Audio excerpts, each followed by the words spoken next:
Good morning or good afternoon, everyone. We're so excited to have you here and we appreciate you joining. I'm Anna. I'm the marketing director for All Points North.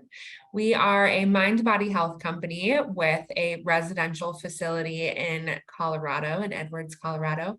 We treat primary mental health and primary substance use, as well as co-occurring disorders.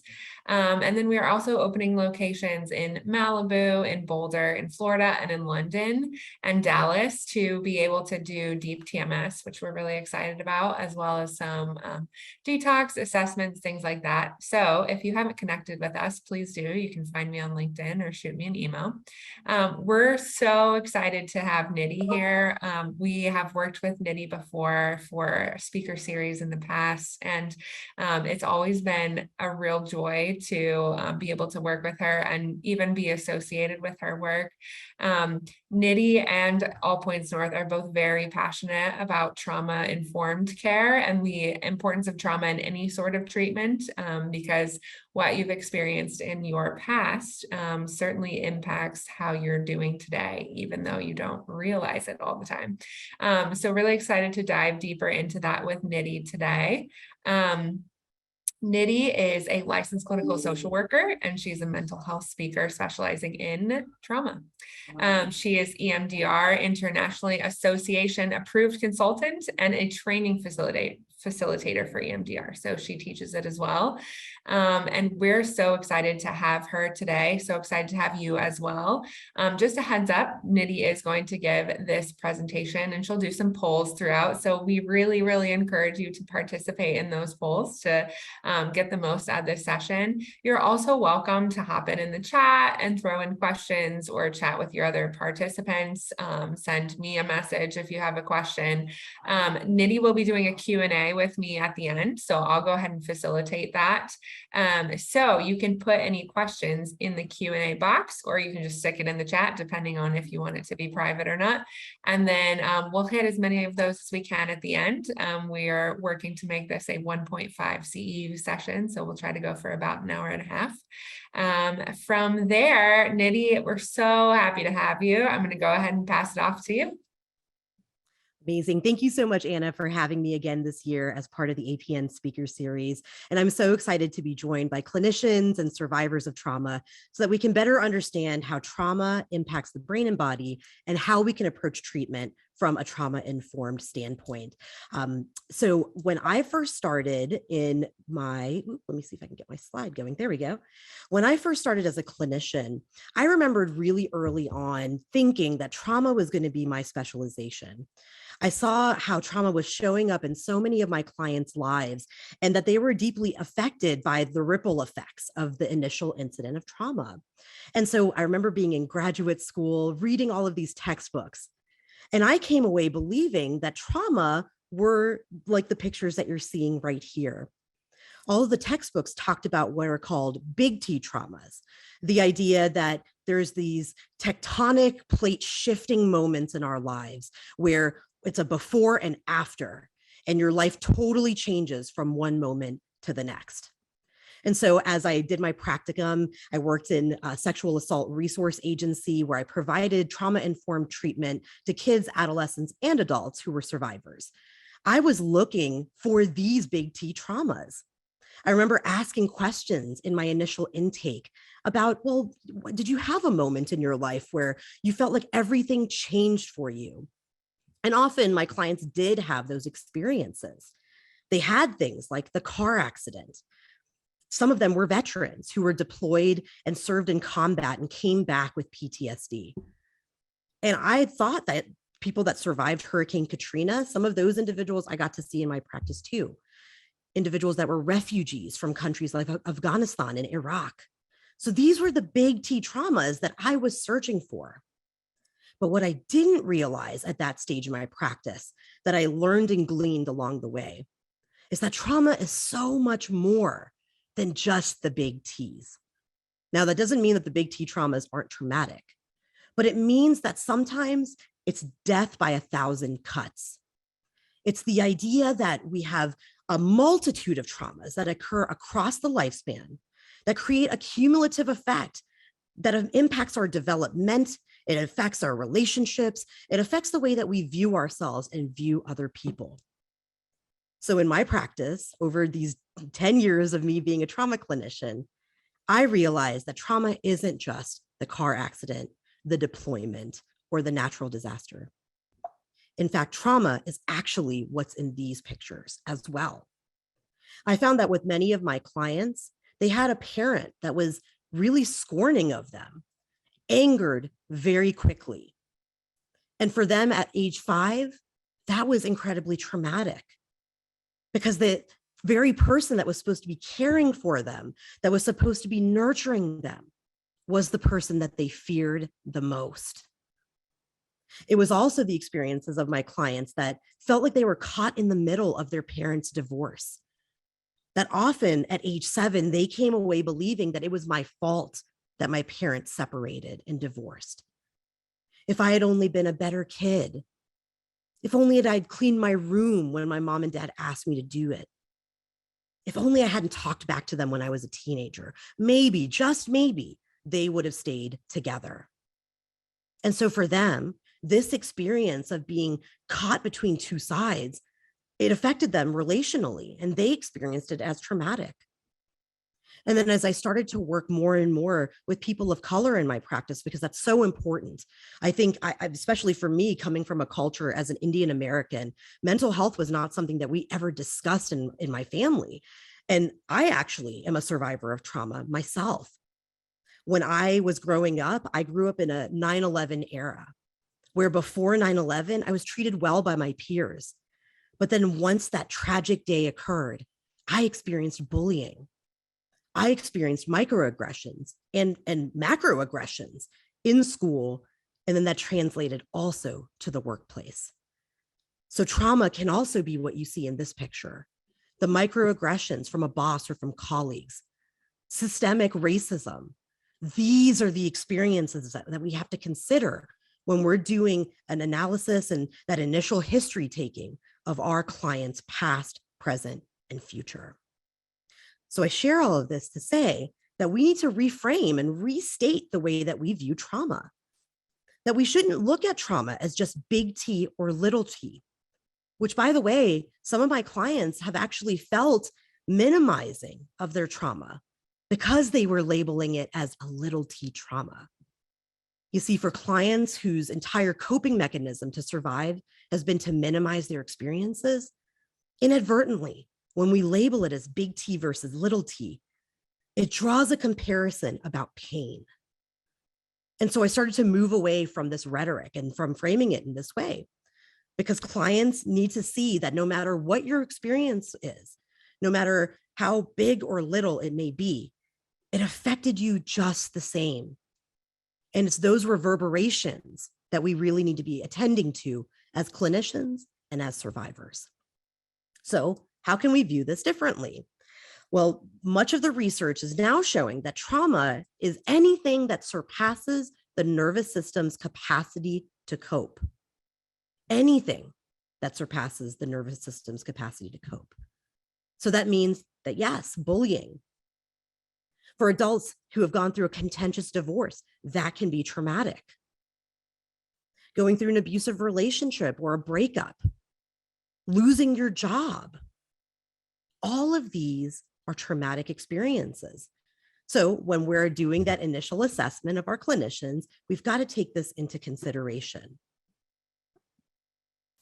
Now, what research has also found is that the trauma responses we see, and if we typically think about PTSD, this is going to look like intrusive memories. So memories that come up when it's an inappropriate time. They get triggered up in a moment in the present, and it brings you right back to the past. Or perhaps it is avoidance. Maybe it's hypervigilance or hypoarousal, meaning that you're really jumpy and reactive when you're hypervigilant, or you're shut down when you're hypoaroused. All of these are signs and symptoms of PTSD and tend to go alongside this diagnosis. Well, what the research is finding is that trauma responses are actually thwarted mind-body responses that are encoded from that moment of trauma. So when we have this moment of hypervigilance, it's because the body was rushed over with cortisol and adrenaline and entered into fight, flight, freeze mode. And many of us are familiar with that terminology. But if you notice, clients have that same exact response when now they're having a conversation with their partner. So for example, one of the clients that I worked with for many years, they had extensive childhood trauma. And it wasn't this was the perfect example of like the death by 1,000 cuts, right? They feared their parent, and their parent was somebody who they didn't feel safe with, and they didn't feel like they could talk to. They couldn't express. They didn't feel nurtured by this parent. And there were some times that the parent got angered so quickly that this client of mine would hide in the closet. Now, the same response that they had in childhood at age 8 was happening in the present day in their marriage with their partner. What they found is that when they were in conflict with their partner, they would feel that same rush of energy and that desire to hide away. Now, why was that happening? It's because in that moment, that high energy that she was feeling in the moment of trauma was her desire to fight and flee. But here's the thing, when you're 8 years old, you can't fight an adult. And he was blocking her in, so she couldn't run away either. So you can see this connection that's happening here. Now, when she has the conversation with her partner, she feels that same urge to want to run away and to avoid and to hide. It makes sense, right? So we have to start viewing what's happening in the present day as a thwarted mind-body response, responses that are now trapped somatically in the body because the body keeps the score, as Dr. Bessel van der Kolk had stated in his book, that anything that happens emotionally is going to show up somatically. Okay. Is this making sense to people? I would love to hear in the chat. Just put in a yes or something if this is resonating with you. And if you're feeling like this is something like, oh, something's clicking for you in this moment, I would love to hear. Okay. So as Anna mentioned, I'm an EMDR clinician. So for the last 5 years, I not only was trained in EMDR when I worked for a community services board, I utilized it in the beginning of my career with kids and adolescents. And now in my private practice, I utilize EMDR every day with my clients that are adults and some teens as well. And what I discovered in my time of learning and studying trauma from an EMDR perspective is that trauma is encoded in memory. And that the emotions, images, body sensations, and beliefs from that moment of trauma are now stored in the memory network of the traumatic experience. Now, this is really important to understand because if we're going to have a trauma-informed approach, well, then we have to understand why clients are reacting the way that they're reacting. And it's because if we take that same situation with my client where she's getting triggered back to age 8 with her father, well, it's because that memory is stored with the image of her father towering over her, blocking her in, so she feels trapped.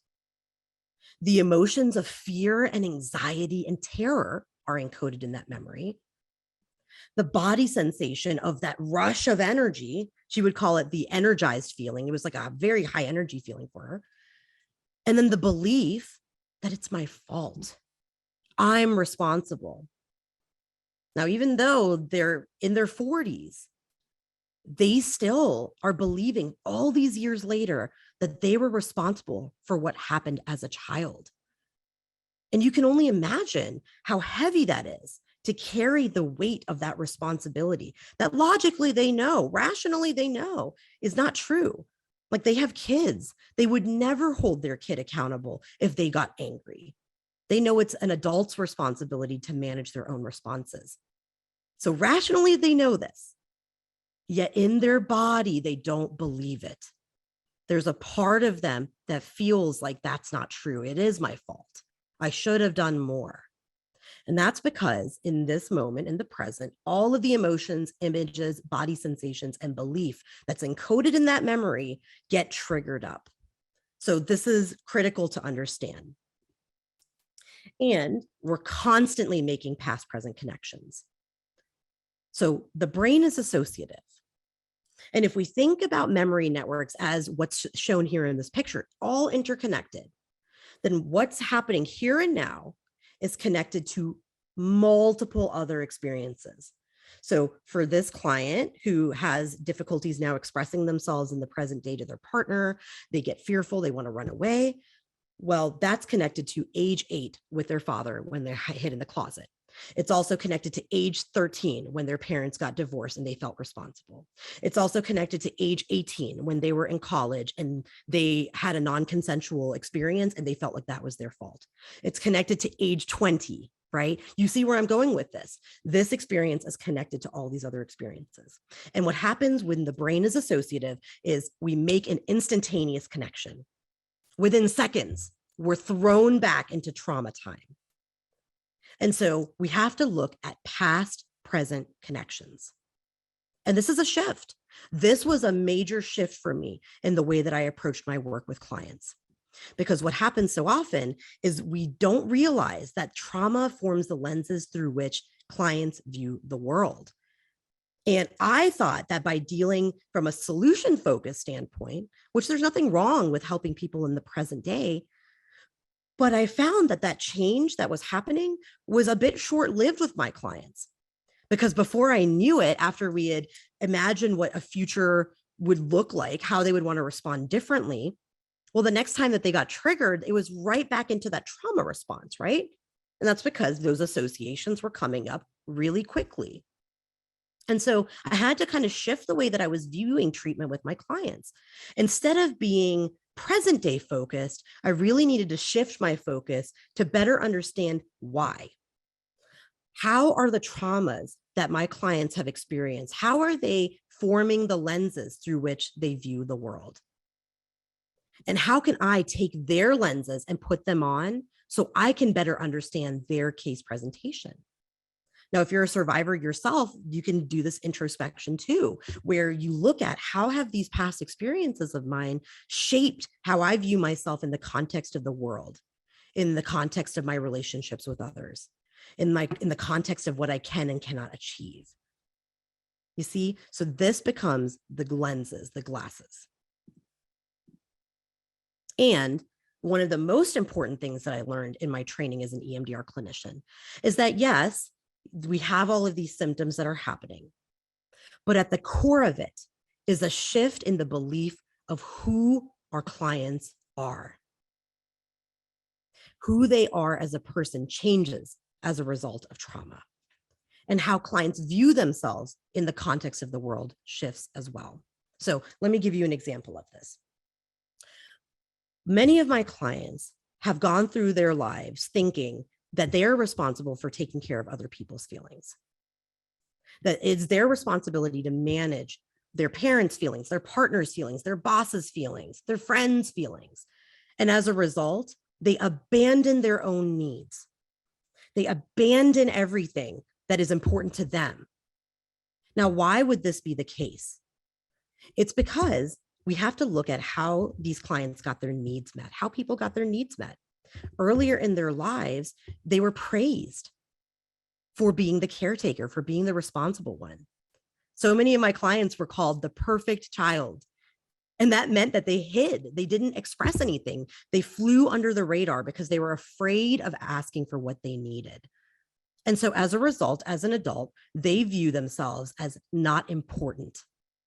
I don't matter. Other people are a priority over myself. You can see how this is problematic, because if you now as an adult move through the world thinking that I'm unimportant, how is that going to affect how you show up? Well, I'm not going to negotiate a higher raise because I'm going to think I'm not important enough to ask for that. I'm not worthy enough. I'm not going to ask my partner for what I need because I think that part of love is abandoning what I need. You see? So the very view, the core beliefs of who clients are and who we are as people shifts tremendously. And this is what needs to be addressed in treatment. The symptoms reduce as a result of being able to change the inner belief system to be more adaptive. And that is ultimately going to be your goal in trauma treatment. So I will ask you to reflect on this. Are you treating the symptom or the problem? Are you treating the symptom or the problem? Are you getting to the roots? Are you going deep enough? Are you asking the right questions and being curious about past experiences? And are we not taking what clients always say at face value? And here's why. I'm a big fan of honoring people's experiences always. I'm never going to challenge what somebody's reality is, because part of being trauma informed is helping people to express and come to terms and accept what their reality is, right? But what I will say is that a lot of my clients will come in, and I would love to hear in the chat if this has been your experience as well, or if you've done this yourself.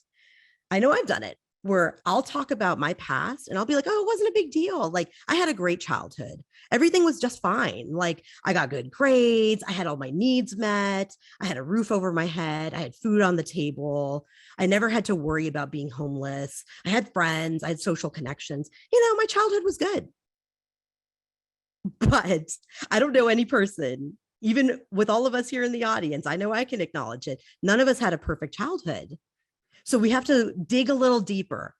Is the client's defense mechanism, or is our defense mechanism, to minimize, to shift away? Because that was easier. That was how we survived. If we were to acknowledge, or if our clients were to acknowledge all these years that no, my life experience was traumatic and it was painful and it was harmful as they were living it, would they have been able to have the capacity to move through it and survive in the way that they did? So sometimes we have to dig a little bit deeper than the surface level to get to the roots. And if you can get to the roots, think about it like Roundup, you're going to take out the root of the problem and resolve it so it doesn't pop back up later on. Okay, so now let's take a look at how trauma starts to change physiologically our brain and body, okay? To be true to this talk, I needed to lay some foundation down about trauma, so we're all on the same page about what we're talking about. And now let's look at the key parts of the brain that are impacted by trauma. So a lot of times when we think about trauma, we may miss the fact that certain parts of the brain become overactivated and underactivated. And that part of treatment and part of the way that we work with clients is to help to restore balance neurophysiologically for our clients and for ourselves. And so here are three main parts of the brain that are affected by trauma. I'm going to break this down really nicely with some metaphors so that you can better remember this. But these are really important elements to understand. And I find that when I explain this to clients, it's almost as if there's like a wave of relief that comes over them. Because if we can understand the organic basis for why a client is struggling the way that they're struggling, guess what? We reduce shame and stigma. Those clients that think that it's my fault I'm feeling this way, I could be doing more to feel differently, something clicks for them that, oh my gosh, it's not just that I don't want this enough or I'm not making enough progress. It's that my brain has literally changed. Okay. So this psychoeducation can be incredibly empowering and impactful for ourselves and for our clients. So the three parts of the brain that are significantly impacted by trauma are the amygdala, the prefrontal cortex, and the hippocampus. Okay, so let's start with the amygdala. The amygdala is the part of the brain that we can conceptualize as our alarm system. Think of it kind of like a home burglar alarm system or a car alarm system, where if somebody's breaking into your car, heck yeah, you want the alarm to go off. You definitely want it to be going off. You want to be alerted. Or if somebody's breaking into your house, you definitely want to know that they're breaking into your house and are trying to take your belongings, right? That's the way that it should be working. But what happens after a traumatic experience is that now the brain's threat detection system is overactivated. So now it's going off a whole lot more than it's supposed to. And this sets off trauma responses. And I'll get into these in just a moment here. But it sets off the mobilization or immobilization response in the brain to signal that danger is present. So here's the problem, right? We talked about the car alarm needing to go off when somebody's breaking it. But after a traumatic experience occurs, now the car alarm is going off when somebody walks by the car. Or if somebody's window washing your car, now all of a sudden the car alarm is going off. It's detecting a threat when there isn't a threat actually there. And so what does this mean in real life? Well, for our clients and for ourselves, it means that our memories, thoughts about the trauma, experiences that look like, sound like, and feel like the trauma now are setting off that amygdala threat detection response system. And that is now setting us off into immobilization or mobilization. So this is why clients, or if we are a survivor of trauma, why all of a sudden it feels like you're like a switch is thrown. And like it's a reaction versus a response in that moment. Now, the second part of the brain that's affected is the prefrontal cortex. So think about this kind of like the CPU of a computer, okay? This is the part of the computer that does all of the decision making really quickly, moment to moment. It gets you from point A to point B. If you need to open up your Keynote versus going to Chrome for a browser, it's able to do that really, really quickly, right? And so when the prefrontal cortex is working well, it's the brain's decision-making center. This is how we think through complex situations. It's how we determine moment to moment whether something's appropriate versus inappropriate, whether my reaction is justified or maybe it's a little intense, right? Unfortunately, what happens is that it's almost as if the CPU gets like a virus as a result of the trauma. Okay. So now all of a sudden it's like malfunctioning. It's you're not able to get from point A to point B. And there's a whole lot of steps that get mixed up in between. What does this mean and look like for our clients in real life? Well, it means that their ability to decision make, to think through things from a functional standpoint, all of that's diminished. So we can't think through something logically because the prefrontal cortex is offline. It's completely offline. It's like not working in that moment. And therefore, appropriate reactions to a situation become much more difficult. We have a difficult time discerning. So this is when I often will hear clients say, like one of my clients talked about how when they were in an argument with their partner, it felt as though they were screaming at them like they did to their parents when they were 13 years old. They were like, I felt like I was a teenager all over again, screaming, wanting to throw a pillow, just like up in arms. And rationally, they knew that this is a really intense response to something. I don't know why this is happening. But it was so visceral because that prefrontal cortex was offline. Okay. Is this making sense to people? Give me a yes in the chat if this is making sense to you. Love to hear. Okay. As we're waiting for those responses, let's take a look at the hippocampus. Okay. The hippocampus is your brain's memory storage system. So think about this like it's a file cabinet for your memories. Okay. And if you're old school like me, back in the day when we had our case notes and stuff, we would put it in the file cabinet, right? And we would organize them A to Z, and we would have them behind 3 locked mechanisms, right? Okay, so when the filing cabinet is working well, we've got everything in alphabetical order. And it's really easy to pick out, oh, I need file R for Richard right now, Richardson, or I need file G for Georgian, right? Like whatever the case may be, it's easy to recall and retrieve. But what happens after a traumatic experience is now the filing cabinet is all mixed up. So you put in the key to open up your file cabinet, you're getting ready to pull out Richardson's file, and it's not there because we're going from B to J to S to R to G. We're going all over the place. And what this means for clients is that now their memories are stored in a way that is incorrect. And like I said earlier, it's stored also with all of this maladaptive information, all of this highly charged information. For some clients, the memories are really difficult to access because the hippocampus is having challenges now being able to retrieve and file away these memories. And unfortunately, memories will also come up at inappropriate times and carry this intense emotional charge. So when you have this moment with the partner and you feel like you're screaming as if you're 13 years old, subconsciously, this memory is getting brought up of 13 years old with your parent, right? This is making sense. So the hippocampus also is affected by trauma. Okay, I know this was a lot of information. If you have questions about these 3 parts of the brain, feel free to throw them in the chat. I'm happy to circle back around to them in just a little bit when we start to take some Q&A. But I think this is very important to get so that we understand the physiological shift. Okay, here is a scan that we can take a look at of a healthy brain versus a PTSD brain, okay? And you can see with the healthy brain, you only have maybe 5 parts of activation in the brain. These red spots that you're seeing are points of activation. Now, if you look at the scan to the right, look at how much more activation is happening moment to moment for a client or a person who's struggling with trauma. We are heightened, very heightened and highly activated. So this is making sense why this is showing up in your office, why clients are moving through the world the way that they're moving through the world. And when the sympathetic nervous system, which is that survival part of our nervous system, is activated, that's when clients go into survival mode. So a couple of slides ago, you heard me talk about mobilization and immobilization responses. And we used to talk about trauma responses as fight, flight, freeze, fawn. And fawn actually got added in a couple of years ago.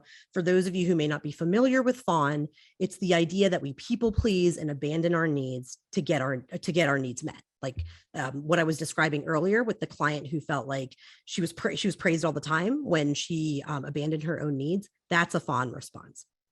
Okay, so the brain and body are entering survival mode when the sympathetic nervous system is activated. And this causes the mobilization or immobilization response. So shifting away from fight, flight, freeze, fawn to now looking at mobilization, which would cover fight and flight. Okay, fight and flight fall under mobilization. These are the feelings of uneasiness. Sometimes I'll notice my clients are like, it's almost as if they're like vibrating with energy, like their leg is bopping. It's just really intense radiation of anxiety, unease, overwhelm, difficulty sitting still. And for some clients, as they talk about their trauma, then it's almost as if you're seeing it like they're bracing themselves because they want to jump into action. So when you see a more anxious presentation, we're looking at a mobilization response. Now, when we see clients that are in the freeze or fawn end of this trauma response spectrum, freeze being that you're frozen, it's as if something is happening and you can't move, you're silent, like you're just stuck. That is what we call an immobilization or dorsal vagal shutdown response. Immobilization is going to present itself like a depressed affect.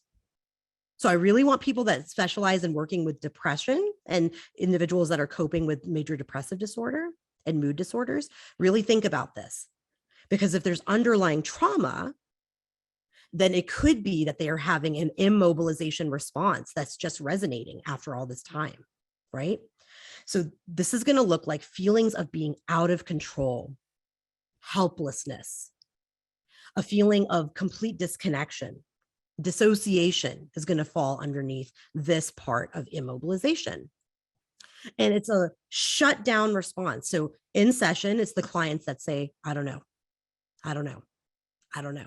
How many of you have had clients that have done that? I remember for many years, I had that teenager that was in this immobilization response. And that was constantly what I got from them. I don't know. I don't know. And I used to get so frustrated. I was like, oh my gosh, they must not be committed to therapy, or maybe they just don't want to be here. But as I learned more about trauma and I started to dig deeper into their history, I found out that they were frozen. That's why I was getting that response over and over again. So be paying attention for these types of trauma responses that look like depression, but may actually be an immobilization response. Ultimately, our goal for clinicians and for anybody who's on their healing journey, the goal is to move towards what's called a ventral vagal response. And the ventral vagal system in our body is like the pleasure system. It's the connection system, the safety system in our bodies and in our nervous system.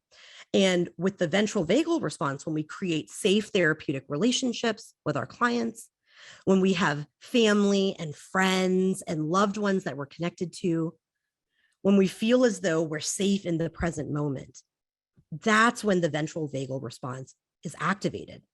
And this is what we want to shift clients towards, because it's going to look like connection. It's going to look like calm. It's going to present itself as the ability to manage their emotions effectively. So when we learn the coping mechanisms and emotion regulation techniques, I'll be teaching you towards the end of this workshop. Those are great exercises to help engage this ventral vagal system within clients. And it can be a empowering technique or set of techniques to add to your toolkit. Okay, so I'm going to pause here and I'm going to go back if I can. There we go. Of these trauma responses or of these responses, which of them have you seen the most with your clients or within yourself? Do you see most people within the anxious realm where they're in this mobilization, fight, flight response?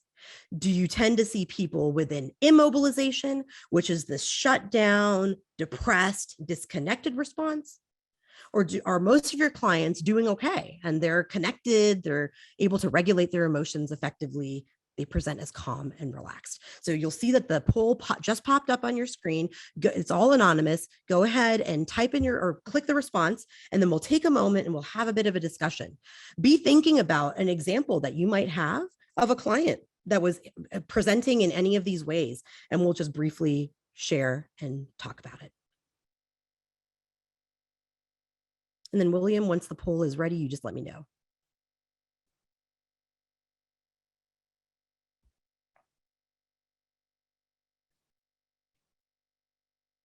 All right. Sharing results now.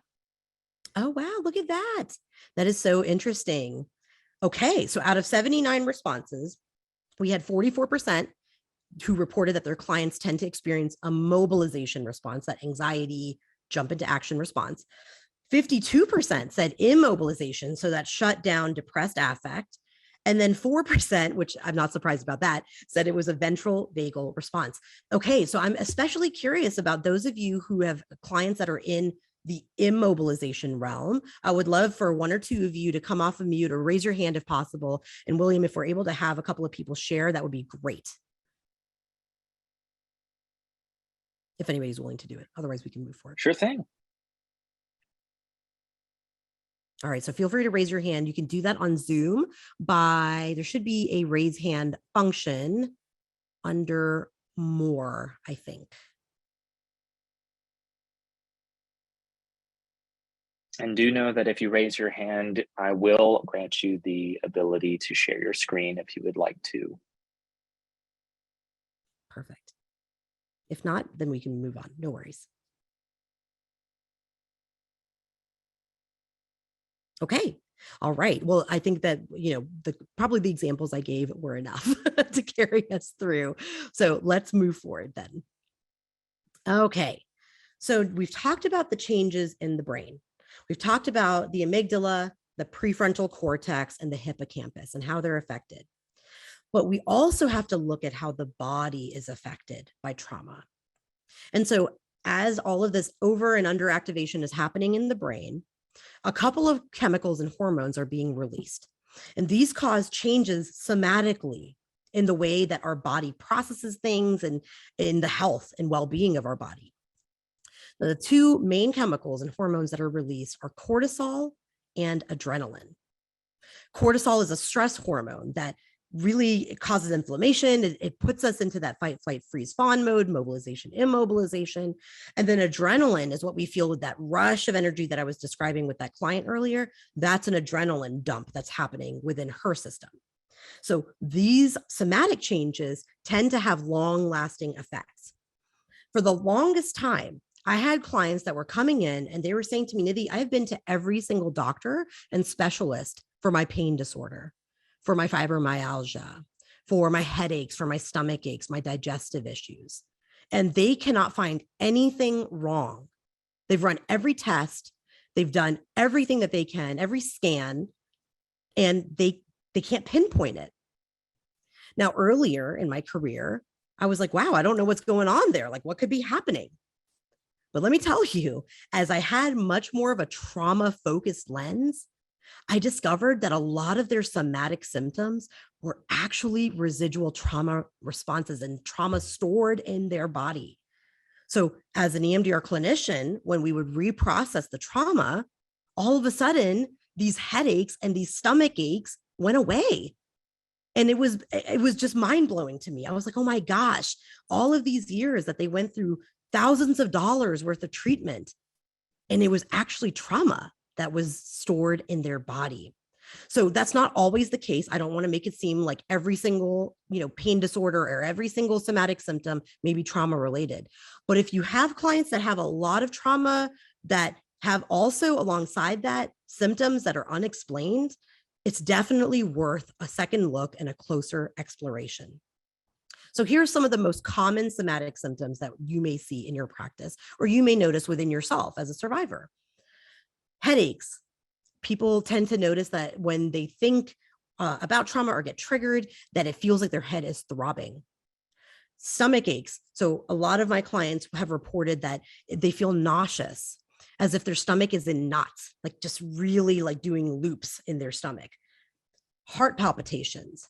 So a lot of really intense chest tightness, the feeling that they're out of breath, they can't catch their breath.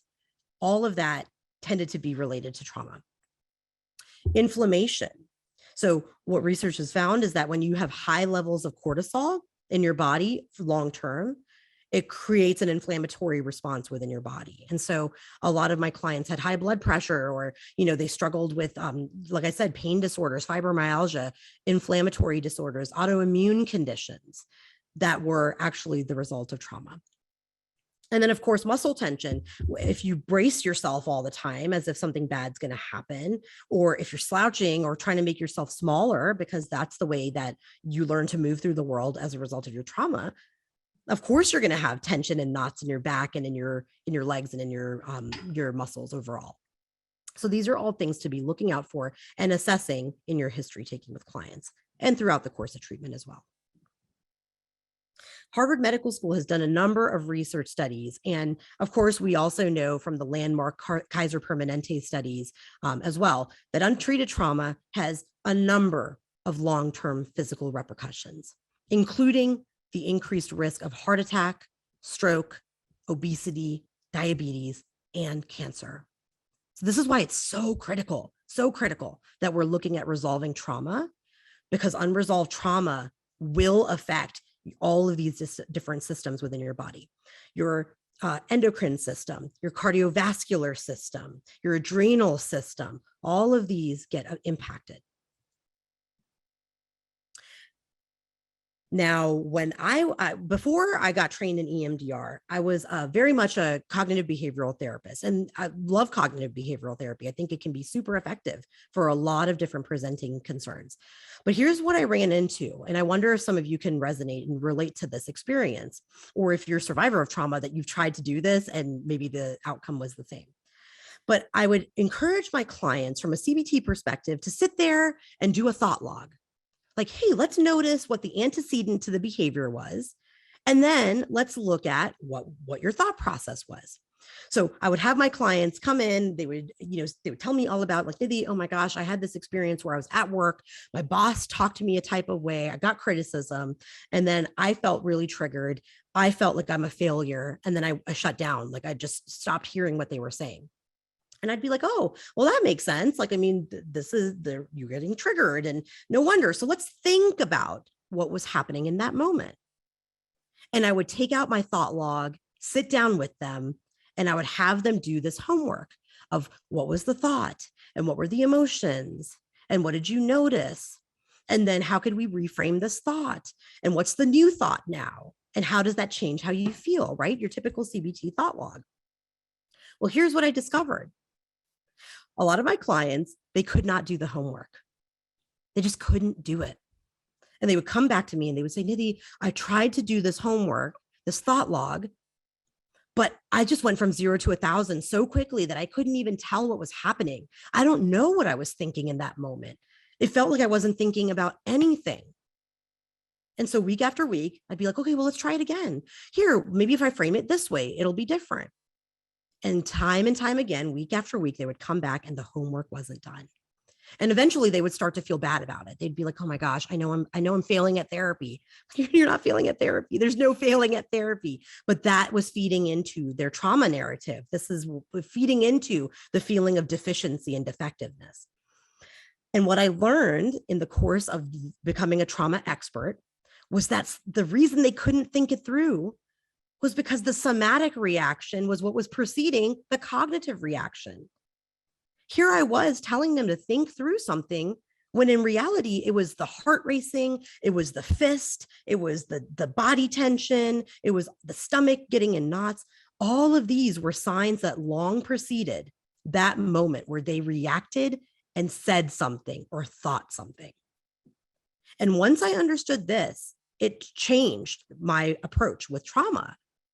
Now, this is because we can't think our way through trauma. We cannot think our way through trauma.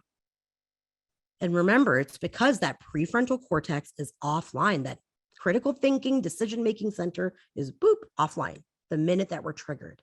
So we can't use a thought logging approach when it comes to trauma because we're asking the client to bring something on board, or we're asking ourselves to bring a part of our brain on board before we've signaled to the brain and body that we're calm and safe and secure.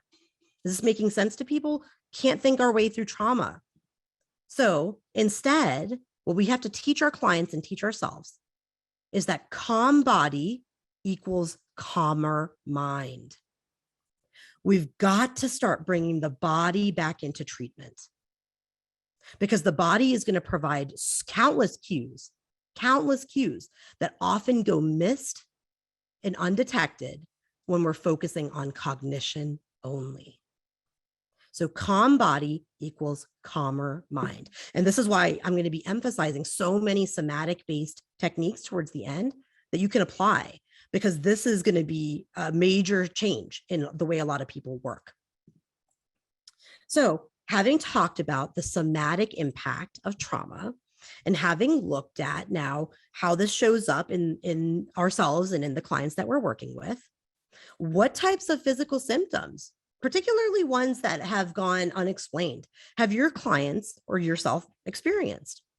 Is it headaches? Have you noticed a lot of stomach and digestive issues?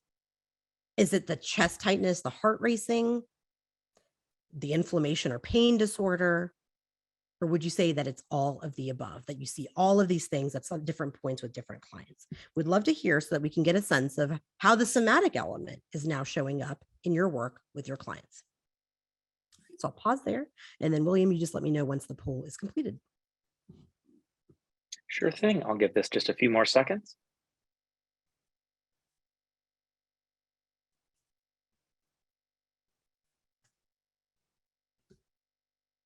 All right, I'm going to go ahead and end the poll.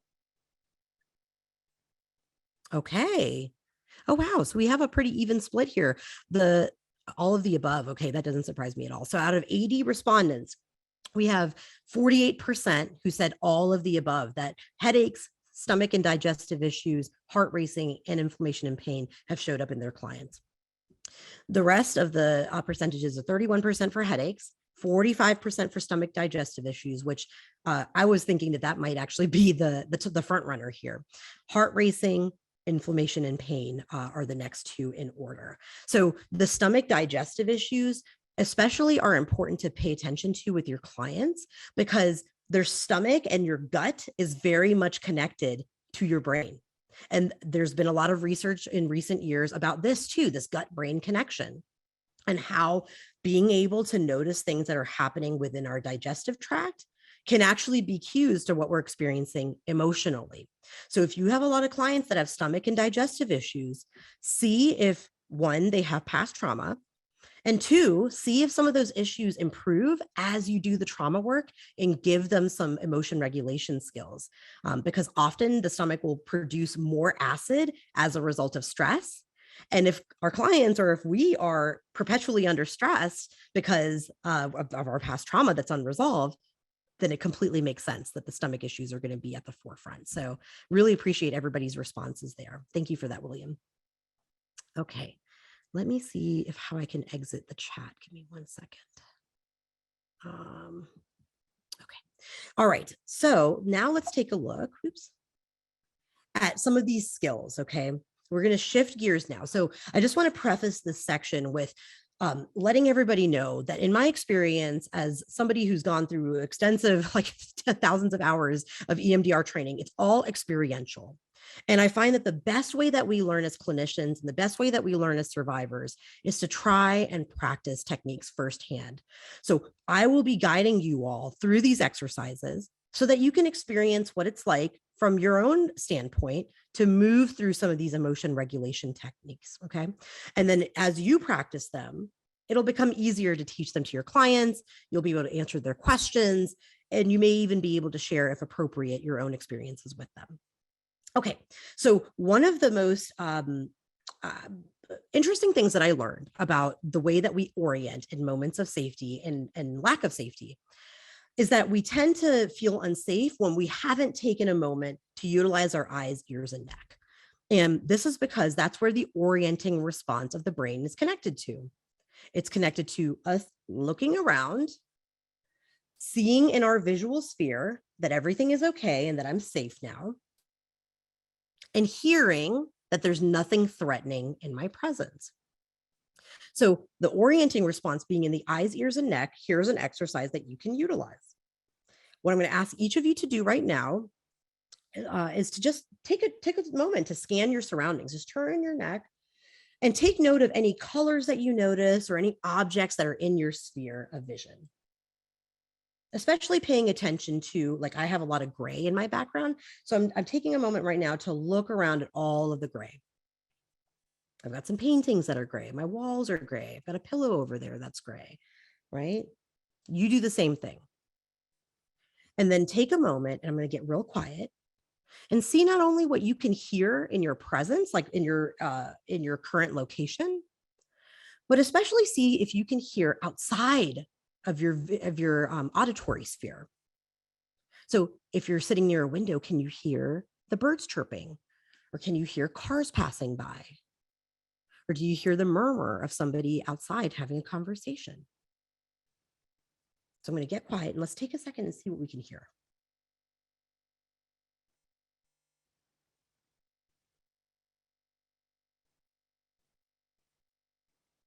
Okay, so for me, I could hear the buzz of my refrigerator. I could hear my husband upstairs working from home. I could hear some of the birds chirping outside as it's raining here, the little pitter patter of the rain. And in this moment, I feel grounded. Type in the chat if you feel grounded as a result of orienting yourself. Did you feel like this was an opportunity to kind of just take scope, scan a little bit? This is something you can teach your clients and you can practice. When they have a moment of being triggered and the past is becoming present, have them orient themselves to safety. Tell them to take a look around. Just notice in your surroundings that there's nothing that is posing an imminent threat to you right here in this moment. And for some of my clients that dissociate, which I would say about 50% of my clients are somewhere on the dissociative spectrum, I especially remind them that we're right here, August 10th, 2022. You're an adult, and whatever we were talking about just now is in the past. Giving the clients this information helps their nervous system to cue in, oh, I'm not going through the same thing all over again. Okay, makes sense? Good. All right. Now, our power lies in our ability to state change. What does state change mean? It means that we go from an activated state to an unactivated state. We move from fear to safety. We move from anxiety to calm. We move from stressed to relaxed. And being able to develop the skill of being able to state change is critical for clients that tend to get dysregulated, or if you tend to get dysregulated when you're triggered. And so all of these tools that I'm going to go through now are going to help you to state change. You're going to notice that if you're in a slightly activated state right now, it'll help to calm things down. Now, the first tool that I can give you, I'm sure many of you have heard before, but there's this specific technique that works extraordinarily well with helping to immediately calm the nervous system. And I used to do square breathing, like 4 square, where you do 4 in through your nose, hold it for 4, exhale for 4. And it worked pretty well. But I've gotten a resounding yes from clients that have practiced the 4-7-8 technique. And as myself, I'm very open and honest. I've mentioned earlier that I'm a survivor of trauma myself. I also have an anxiety disorder, and I see a therapist as a therapist. This 4-7-8 breathing technique immediately helps my heart rate to go down and calms my own anxiety. So I can also tell you firsthand, it's been incredibly effective for me too. So what you're going to do is you're going to activate your parasympathetic nervous system. This is the part of the nervous system that just whoosh calms everything down. And you're going to breathe in through your nose for 4 seconds. You're going to hold in the breath for 7 seconds. And then do a long exhale through your mouth for 8 seconds. And what I really want you to pay attention to is how you're feeling right now before you do 3 of these breaths alongside me. And then to take scope again once we're done with this exercise. And we can even make it tangible. On a scale of 0 to 10, how stressed would you say that you are right now? Put a number on it. And then let's see where your stress levels are 0 to 10 after this exercise. Okay, so here we go. In through your nose for 4, hold in the breath for 7, exhale through your mouth for 8. Let's do it. Hold in the breath, 2, 3, 4, 5, 6, 7.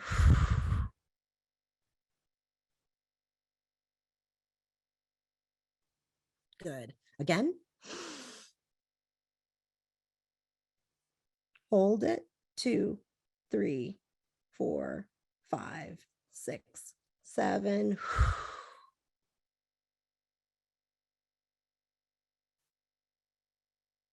All right, last breath. Here we go. Hold it. 2, 3, 4, 5, 6, 7.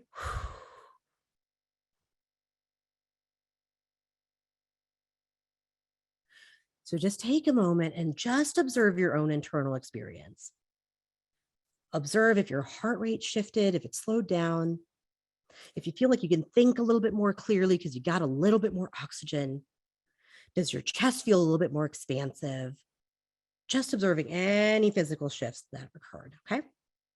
So this is going to be your first go-to always with clients, is teaching them how to breathe so that they can activate that parasympathetic nervous system and signal to the brain and body that we're calm. Now, this next technique that I'm going to teach you is one that many of you have probably never heard of before, or maybe you've done a version of it, but this is going to be a little different.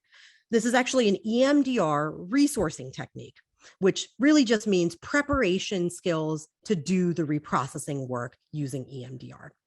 And this is a prerequisite for any client to be able to move into trauma work, because once again, we've got to be able to gauge readiness through their ability to state change. Can they go from anxious to calm? And can they do that themselves through using these types of tools? So the calm safe place is a visualization technique, and you're all going to practice it today. You're going to develop your own calm safe place.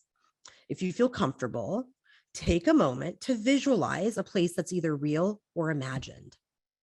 A place where you feel at peace, where you feel relaxed, where you feel just a bit more settled and calm. Okay. For me, for example, when I did my calm place with my therapist, I chose the Rocky Mountains, which is actually probably where APN Lodge is located, right? Beautiful, beautiful location. And I remember doing this long hike to get up to the top of this mountain. This was right around May. So it was kind of the transition of the seasons. And there was this bald area where I was surrounded by these beautiful pine trees with kind of the sun behind the clouds above me. And as I stood on this rock, hearing the water behind me, all of a sudden the snow started coming down. And I have a picture of this moment of my hands outstretched like this. I just look so proud to be on this mountaintop. For me, that was a tremendously empowering experience. And it was a place where I felt like I was able to be calm and with my thoughts. So you're going to want to choose a place like that. That's from your adult life. So no childhood bedrooms. We're not choosing grandma's place, because people are complicated and our relationships with people are also complicated. So we want a place where we're ideally alone from adulthood, and we don't want any negative associations. Now, this part is important because if we have a negative association, what happens is the calm, safe place becomes what's called contaminated. Now, all of a sudden, the memory is going back to an element of this experience that isn't so calming and isn't so pleasant. So we want to do our due diligence as clinicians, and if you're a survivor, if you're practicing this, as a way to just ensure that we're setting ourselves up for success. And then as you do this visualization exercise, take a moment to check in with each of your 5 senses. What are you seeing, hearing, touching, tasting, and smelling? And what this does is it vivifies. It really makes the memory much more vivid, and we're much more immersed in the experience. All right, so I'm going to pause there, and we're going to do this step together. Go ahead and take a moment and think about that image of that place that's calm and relaxing. And take a moment to notice what you might be seeing, hearing, tasting, touching, and smelling.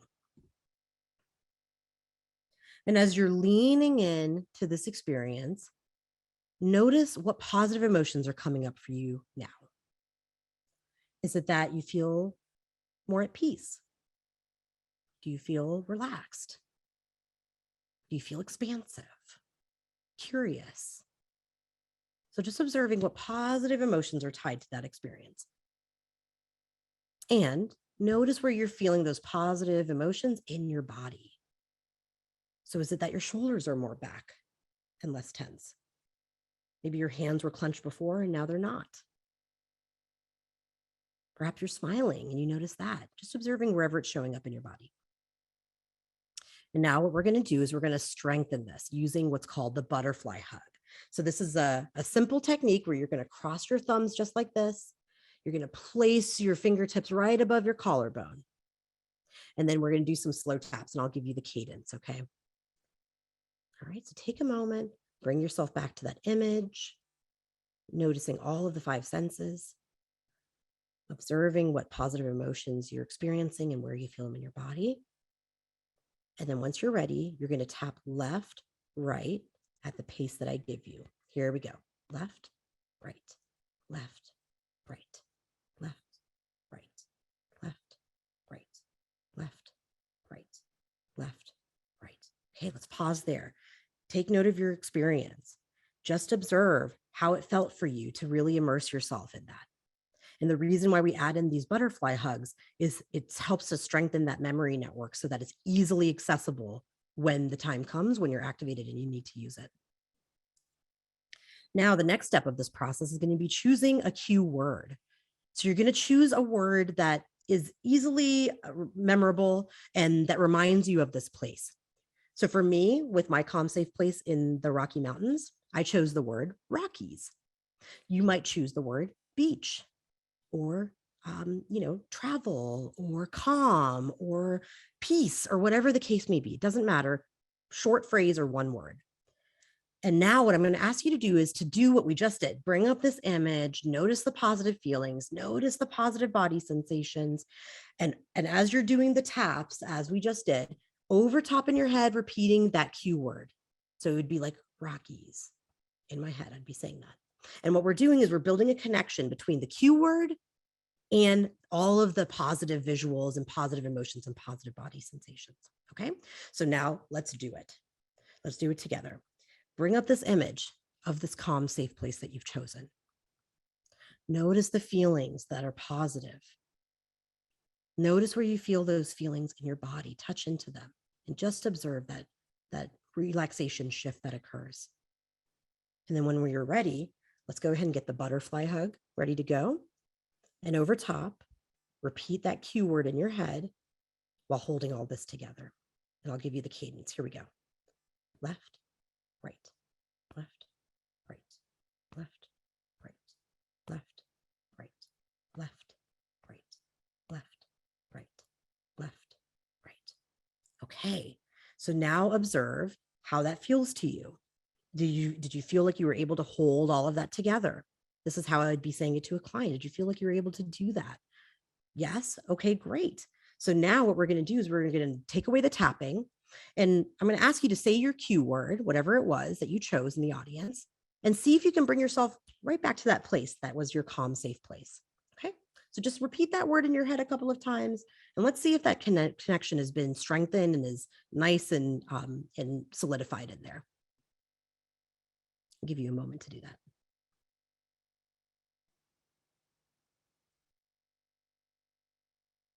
Okay, I can't see people's visuals, but give me a yes in the chat if you were able to do that. If you were able to hold that keyword over top all of the visual and the emotions and the body sensations, etc. And could you go back and access that calm, safe place? Let's just see if people were able to do that in the chat. Just type a yes. Okay, I see some responses coming in. Great. Wonderful. Okay. So now the last part of this is I'm going to ask you to think about a situation that was minorly frustrating. Okay, so we're thinking about on a scale of 0 to 10, 10 being the most frustrating thing you can think of, 0 being not frustrating at all, something that's maybe a 3 or less. Some typical examples might be the time that you get stuck in traffic, or if you're walking on the sidewalk and you've got somebody who's slower in front of you and you're getting annoyed, right? Situations like that evoke a little bit of frustration and anxiety, but maybe not a ton. And now we're going to practice the state change. So here's where we put it into application. So you're going to notice what you're feeling as you think about that moment of frustration. While you're stuck in traffic, what are you thinking to yourself? What emotions are coming up? Is it irritation? Is it frustration? Is it anger? Where do you feel it in your body? What starts to get tense and tight as you think about that? Just observe your experience. And once you've touched into that minor frustration, now utilize your cue word to bring it back down. Say whatever that word is that's attached to that calm, safe place and help yourself to bring it back down. And let's see if you're able to do that.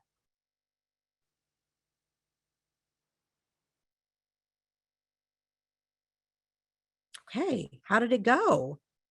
Give me some feedback in the chat if this was something that you felt like you were able to do. And if you ran into any challenges, I would love to talk about those also at the end, because sometimes you'll do this exercise with clients and they may have a tough time with it. And so we can definitely problem solve and discuss if there were some difficulties along the way. All right, and there you have it. That's your calm, safe place. Now, one caveat that I'll give with that is sometimes with clients that are survivors of trauma, the word safe can be triggering to them. And that's because in their lives, they've had very few places that have actually felt safe. Very few places where they felt like they had agency. So if you have a client that's like that, and I've had many that have had that challenge, I'll talk about it as being your calm, comfortable place versus calm, safe place, calm, comfortable place. And that allows them the opportunity to think about a time where they just felt like at ease. Like it doesn't even have to be safe. It can just be at ease. Okay. So yeah, just a wording thing there. Okay, now the last technique that I'm going to teach you is a combination. This is a great one for grounding really quickly. I will do this at the end of a session to make sure that my clients feel like they're well prepared to go out and to go through the rest of their day after having done some trauma reprocessing. This one is called the 4 elements.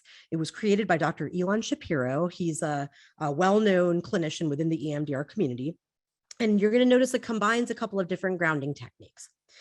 It sounds a little woo-woo, I know, called the 4 elements, but it's just a way to be able to remember the different techniques and to just make it easy for clients to bring it back up, okay? So earth is where the client notices physically their feet resting on the ground and all points of contact that their body is making with the earth beneath them. So I'm going to ask you to do this in this moment. Just take a moment, sit back in your chair, and just observe all of the points of contact that your body is making with the earth beneath you. For me right now, I'm noticing that my feet are planted gently. My legs are supported and resting on the chair beneath me. My back is supported. And my hands are resting gently on my stomach. And by doing this, we're helping ourselves to recognize that we're here present in this moment. Now for air, we're going to add in 3 or more, however many you need to do, but let's start with 3 of the 4-7-8 breathing technique that I taught you a few minutes ago, where you breathe in through your nose for 4 seconds, hold in the breath for 7 seconds, and then exhale through your mouth for 8 seconds. Okay, so let's do that together and just notice what shifts and how much more grounded you feel. Okay, here we go. Hold it, 2, 3, 4, 5, 6, 7.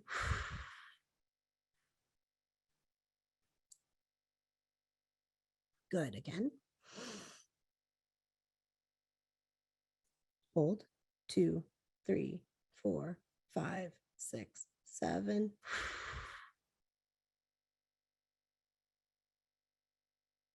Last one. Here we go. Hold. 2, 3, 4, 5, 6, 7.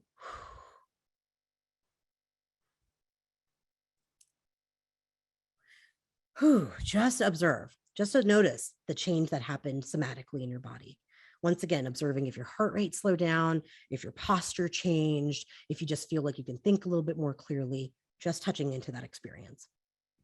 And now we'll move to water. So part of what happens when we're activated and we're in survival mode is that we move away from rest and digest, which is where we want to be, calm, and our digestion actually shuts down because we're preparing to run away, we're preparing to fight, we're preparing to freeze, we're preparing for all of these responses, to mobilize or immobilize.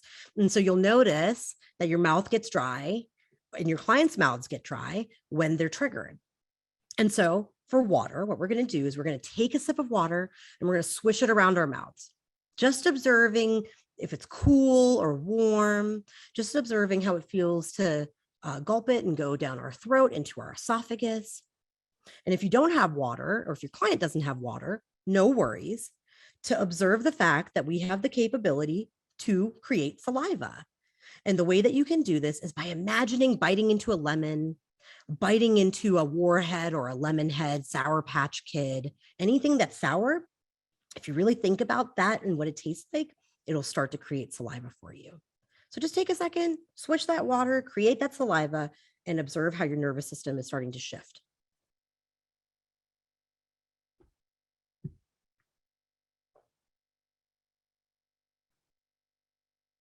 Good. Okay. And now the last step is going to be to use fire. So that calm, safe place that we just established for you, you're going to access that right now.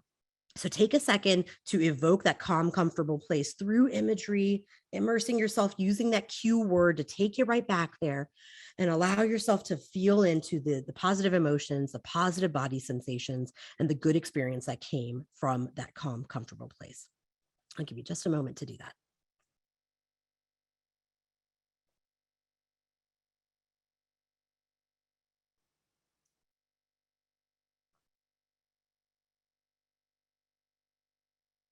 Okay, and there you have it. That's the 4 elements. So this, like I said, really great at the end of a session, wonderful for clients to use when they're at home and they're feeling activated.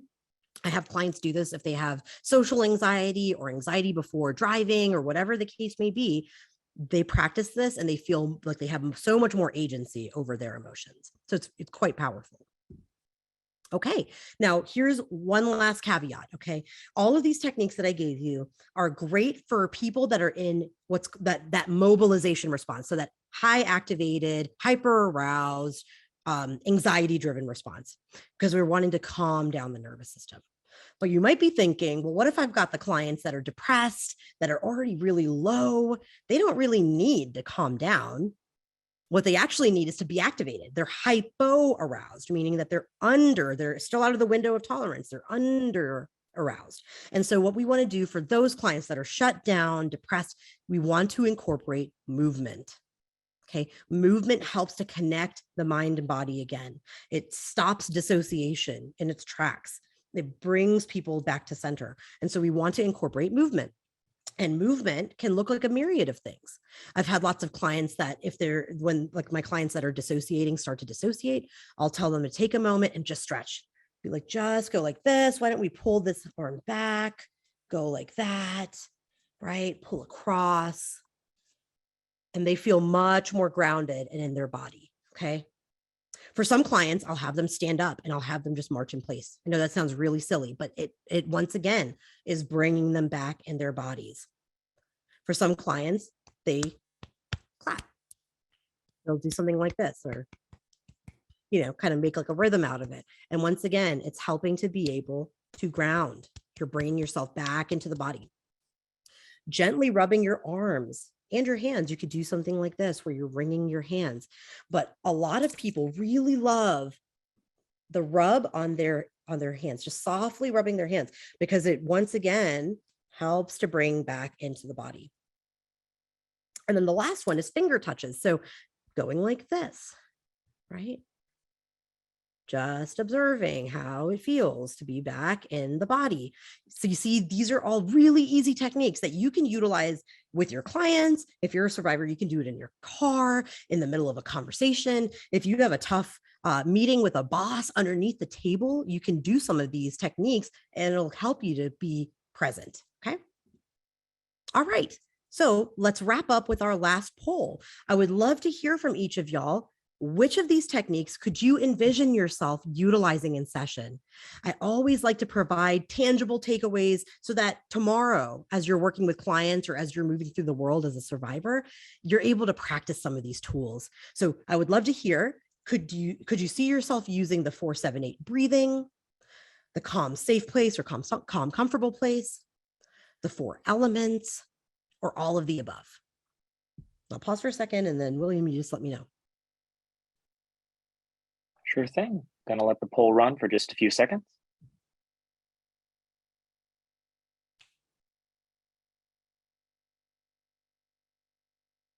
And closing the poll now. Okay, let's see. All right, yay. Oh, that's good to see. So out of 74 respondents, we got 64% that said all of the above, which is great. Each of these can be used at different points. You can use them in combination. You can probably do all of them within one session to just build up that emotion regulation skill. So 64% said that. 26% said 4-7-8 breathing, which is great. That's what I would expect. 22% said calm, safe place, which is wonderful to see, because I know it can be a lengthy protocol to go through, but it can really make a positive impact. And then 9% said the 4 elements. So really appreciate each of you for responding. And let me go ahead and wrap up. If you enjoyed this talk and this conversation, feel free to reach out to me. I'm on all social media platforms. If you'd like for me to come and do a workshop or speak to your audience or organization, just feel free to shoot me an email, and I would love to open it up for questions. Amazing. Oh my gosh. I knew we were going to learn a lot, but I had no idea I was going to feel so much less stressed after this session. That was great. I don't know if you all are feeling like that, but let us know if in the chat if you're feeling calmer and more educated. Okay, Nidhi, we have some questions coming in, and I have some questions in already that I've written down here. So as you stick around, if you were not on at the beginning, welcome back. I'm Anna. I'm the marketing director for All Points North. We're sponsoring this session with Nidhi, and we love working with her. We have a main campus in Edwards, Colorado, where we do treatment for mental health and substance use. And then we also do telehealth and deep TMS, things like that. So we'll get back to the questions here. Okay, lots of thank yous coming in. Our first question was, let's see. Oh, can you tell us a little bit more about the tapping and butterfly hug and why you use that? Yes, I would love to. So, and this is going a little bit into EMDR, which I know some people were wondering about EMDR training, so I'm happy to answer that as well. Basically, the reason why we do the butterfly hug is we're utilizing what's called bilateral stimulation. It's the idea that we're helping the right brain and the left brain to communicate. And when we do these slower taps, which is really, really important, right? We're not going to go fast. We don't want to be going like this, because what happens is if when we go quickly, we're actually activating memory networks. So a lot of research has been done to show that eye movement that's bilateral, tapping that's bilateral, auditory cues that are bilateral, help memory reprocessing. And you have to be trained in order to utilize the fast bilateral. But with the slow resourcing bilateral, what we're doing is we're taking that experience of the image, the positive emotions, the positive body sensations that's attached to that calm, comfortable place, and we're just strengthening it. It's essentially helping the brain to strengthen that connection between logic and emotion and help us to access that memory much more quickly. There's also a bit of a soothing response that comes from butterfly tapping. And so a lot of my clients, even though you don't use the butterfly taps when you're accessing your calm, comfortable place, a lot of them enjoy doing just slow taps because it helps to just kind of ground and center and calm. So that's why we utilize the bilateral stimulation, particularly for that exercise, the slow tapping. Yeah, that's great. And someone asked in the Q&A as well, how do you feel like these techniques work for online clients? Or would you modify anything that we did in order to use it during a telehealth session? That's such a great question. So I am all telehealth. All of my EMDR work is still done via telehealth. And so these techniques are techniques that I utilize all the time virtually. Now, what I will say is that if you have clients that tend to dissociate, you're going to want to do your due diligence to make sure that you're assessing for how severe the dissociation is. And the reason I say that in a virtual context is we want to be able to be attuned to our client's experience and be able to move, to adapt and move moment to moment based on what's happening with them. And we, as a prerequisite to do this work, we have to be able to have clients that can stay grounded or at least have the capacity to learn that. And so if you're doing something like calm, comfortable place, you want to make sure that you do the 4-7-8 breathing and maybe some of the 4 elements, modify it to maybe not do the calm, comfortable place, just to see, can they state change? If they can state change, then they can definitely use something like calm, comfortable place virtually or in person, whichever. But just always being careful with individuals that are on the dissociative spectrum. Sometimes if we're doing calm, comfortable place and they have their eyes closed, it may be that they're dissociating, and we just don't want that to happen. We want them to be present. I hope that makes sense. Yeah, that's super helpful. And I think going back to that calm, comfortable place, we had a question about, let's see, where or what direction might you go in if a client is saying, I can't access that calm, comfortable place? You mentioned that safe can be a triggering word. But what if, they're dissociating or they're just feeling like they can't get to that like calm state? They can't state change, or they can't even like bring up the picture of it. Yeah, so this is very common. Like when clients are perpetually in a state of dysregulation, the idea of calm and safe feels threatening. Like that idea in and of itself is so out of the realm of experience that it feels scary. So the work before the work has to happen here. And that means that we have to be able to develop a tolerance for distressing emotions. So a lot of y'all might know DBT type techniques, dialectical behavioral therapy techniques, where you're observing emotions, you're not judging them, you're allowing them to pass. You can do something similarly to help clients to develop a comfort with discomfort, if you will. So one of my favorite ways to do this is I'll have my clients set timers, and I'll say, look, I know that hard feelings are really difficult for you. Would it be okay with you if today in our session, we set a timer for 15 seconds for you to just sit with pain, or sit with fear, or sit with anxiety, or sit with calm, even if that's the distressing emotion. And just notice how that feels for 15 seconds. And then we'll move forward. We're not going to do more than that. And then the next time that they come in, I'll build that to 30 seconds, then a minute, then 90 seconds, then a few minutes, right? So I'm building that capacity for them to tolerate the whole spectrum of emotions. And that includes safety, calm, as well as discomfort. Yeah, I think building that capacity can be so important. I mean, it's interesting because mobilization and immobilization, both those states are kind of an avoidance, or a way to be rather than experiencing the feelings as they come and go.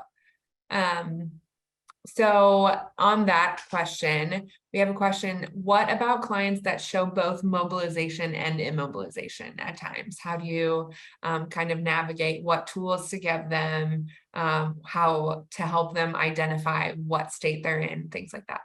Yes, yes. So you're going to want to be attuned, meaning you're adapting, not a one size fits all. So for clients that are oscillating between mobilization and immobilization, we're going to want to teach them all of these skills, including the movement oriented skills where they're getting back into their body. So if they're in a moment of hyperactivation, what I'll do is I'll draw their attention to their experience. Like, wow, I'm noticing that there's a lot of anxiety right now. Did you notice that too? And often they're like, oh, wait a second, you're so right. Like, I didn't even realize that right now I'm in this activated state. Same goes when they're hypoaroused. Like, whoa, I'm noticing your energy levels a bit different today. It seems like it's a little lower.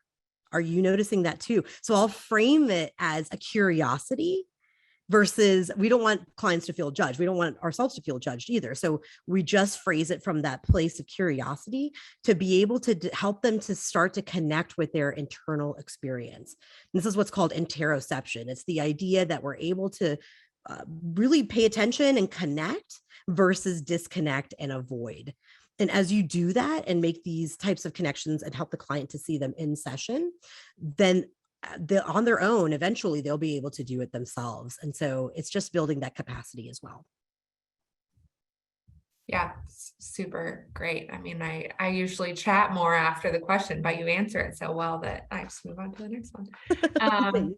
Okay, so, a question for people who haven't used these techniques as much. So what different results have you like really seen? I mean, I, obviously don't get into specifics of clients, but what have you seen for people that have maybe done therapy for a long while and have never done this body-based work or trauma-based work? Do you see them making significant progress even when they've done therapy before, I guess is the question. Absolutely. Absolutely. I think that once clients start to become aware of their bodies, it's as if a light bulb goes off for them. So speaking in generalities, I've had clients that have done things like trauma-informed yoga alongside EMDR. And oh my goodness, the awareness that they developed was absolutely, it was astonishing because like, for example, some statements just generally that people have made is, wow, I never realized how much I neglected to acknowledge when my body was telling me, no, stop. And when they started to connect with, ooh, my chest is tight. I wonder what that's about. And they started to observe their experience. They started to make connections between, oh, there's something about this interaction that I'm having in this moment that's triggering me. And I need to pause and examine this. So the body was transformational for them because so much of their life had been spent surviving and being disconnected from their bodies. And this can also be a really tough process for a lot of clients because you're retraining them in a lot of ways.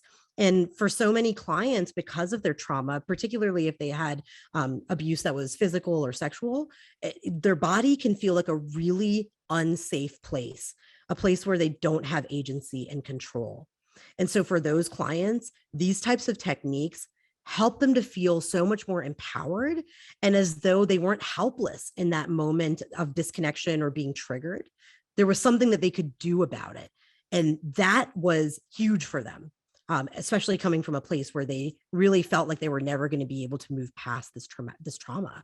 So I think it can be so impactful to help clients to see the importance of connecting back to their body and utilizing those types of techniques in session so that they develop that skill set as well.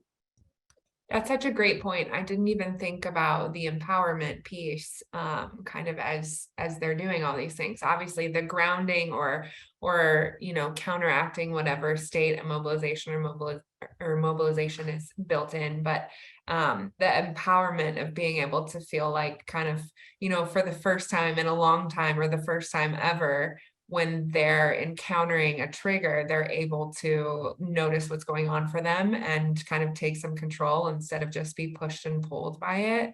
And that has to be just absolutely like life-changing for many people. It is. And the agency is so important. When we're working with trauma survivors, we want to engage them in session or in our conversations where they feel like they have a say, right? Like we've got to remember that so many people never had a say. So any opportunity that we can ask permission, would it be okay if, would you be willing to consider? Would it be all right if we tried, right? Like that permission asking is so important, Anna. And I'm so glad that you said that. Yeah. Okay, I have two more questions that are from attendees, and then the one last question about suggested resources. But okay, so another question about the calm space for the clients who are having trouble experiencing or imagining that calm space on their own. Can they include their pet or a pet? And then I would also add, if there's like an abandonment or neglect trauma, can they add a person into their calm space, or should it just be them? Mm. Yeah, that's a great question. I feel like, so what my training would tell me is that wherever possible, we want it to be the person by themselves. Okay. Now, the reason I say this is with kids, you can totally use family, caregivers, pets, etc., because kids have that type of relationship where safety is it is in the context of their family and their adults in their lives, right? Their pets are a part of their safety. For adults, wherever possible, we want to shy away from that. Now, here's why. Unfortunately, pets do pass away too. So it can make a really complicated, calm, safe place. And grief can come into play when it comes to utilizing a calm, safe place that has an animal or a pet that's incorporated into it. Same thing goes with like a grandma or somebody who was that person that was a go-to for them. Unfortunately, things happen there too, where people pass away. And so I've tried this before where I've had clients that were like, oh yeah, I want to choose, like my relationship with grandma and how much I love being at grandma's house and baking cookies with her. But then as we did the calm, comfortable place, they would start crying because of that grief and loss that's tied to that memory. So that's why we want to, wherever possible, try to move away. One other thing I'll say too is that sometimes clients may have something called aphantasia. They may not be able to have a picture or a visual. And so that's okay. What we might do instead is we have them choose a picture from online. I've had clients that will like their calm, comfortable place was like Bali, for example, because they've seen pictures of it. They're like, oh, I want to go there. It looks beautiful. And so we've just used that picture and utilized that for the calm, comfortable place, as opposed to having them remember a time. So we just adapt and adjust based off of what our clients' capacities are. Yeah, that's super helpful. I think, yeah, it would be easy to want something or somebody that makes you feel safe in that place. But part of the work is probably learning to be comfortable on your own as well. That's right. Great. Okay. So last question, and I know I'm getting more and more questions coming in here that I'm not able to handle everything, but let's see. If the client is experiencing a dissociation during their own time and not in therapy, are there any of these techniques or other things that they can do to help themselves when the therapist is not around? Yeah, the movement-based techniques are going to be great for the clients that dissociate. And what's really important here is to develop enough awareness so that they recognize what causes them to disconnect and disengage and dissociate and what that looks like and feels like for them. So for some clients, when they dissociate, they feel like they're observing themselves as if they're a third party, like as if they're not in their body, right? Like they're like floating up above and then there they are going through the motions. So for clients like that, we want them to be back in their body. So things like getting up and moving. Hey, just observe the fact that right now, right here, August 10th, we're safe. Notice that your feet are touching the ground. Just observe the fact that your body is centered right here and now. Those types of techniques are going to be really impactful for clients that are on the dissociative spectrum, because dissociation by nature means that you disconnect from your emotions and your body. So we need to help them to see that it's okay and it's safe for them to feel things both emotionally and physically. Sure. Yeah, that's great. Using kind of the things that you learn to take it out, those skills out. Well, awesome. So our final question is, Nidhi, I think you've really sparked the interest of a lot of the providers here. obviously the Body Keep score is a very, very common, well-loved recommendation for this. Do you have any other books or resources off the top of your head that you would recommend? If not, it's okay. Yeah, well, so of course, if you haven't read that one, you got to read The Body Keeps the Score. It's huge. There's a couple of other good books. One that is coming to mind is, I'm trying to remember the name of it, but it's about attachment, and that one is very helpful, especially for those who are asking about abandonment and those types of traumatic experiences where emotionally they were neglected. I want to say it's called Attached. I'll have to Google it and I can maybe send an email. But that is one. And then Dr. Francine Shapiro, who is the person who created EMDR back in the 80s. She has a great book called Getting Past Your Past. It's wonderful for clients, especially. So it teaches some of these similar types of techniques. It provides some psychoeducation about trauma. And honestly, for anybody who's a clinician as well, I just think it's helpful to read because she talks about it from a EMDR standpoint and an AIP standpoint, which is the adaptive information processing theory. Perfect. Well, thank you so much. And yeah, if you want more resources from Nidhi or you want more of this type of content, I personally follow Nidhi on Instagram and she does some fantastic reels that may be helpful for your clients, even some like short snippets of information, how to take this and apply it to clients who are, not clinicians. And so I would recommend following her on Instagram. Also, our Instagram, All Points North, is at APN Lodge, and you can email me, amason@apnlodge.com.